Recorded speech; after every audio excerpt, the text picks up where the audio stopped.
एक दिन बेगम बड़े मूड में थीं। कहने लगी, क्या आपकी कोई गर्लफ्रेंड है? मैंने कहा नहीं। कहने लगी, किसी को ऑफिस में पसंद करते हो? मैंने कहा नहीं। फिर पूछा, शादी से पहले कोई अफेयर?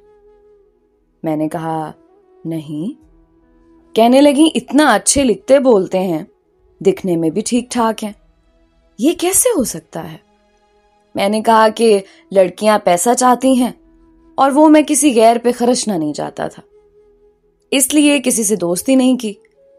फिर पूछा, कोई तो कभी जवानी में पसंद आई होगी? मैंने कहा नहीं।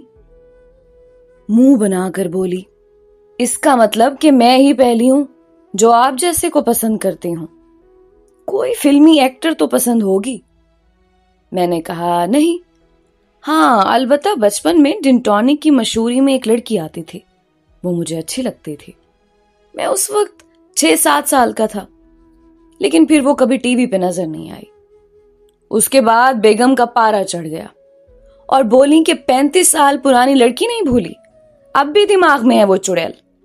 तुम सारे मर्द एक जैसे हो, इसलिए अब तक बचपन की सारी चीजें संभाल कर रखी हैं और राशन में भी हमेशा जिनटॉनिक लाते हो।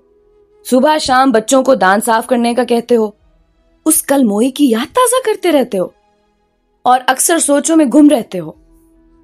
सब समझती हूं, यकीनन नेट पे भी उसी को सर्च करते होगे, इसीलिए 24 घंटे मोबाइल में खुबे रहते हो और फेसबुक पे उसी के नाम की शायरी करते फिरते हो।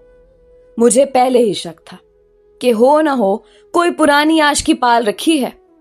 सब समझती हूं, मुझे अब आपके साथ नहीं रहना।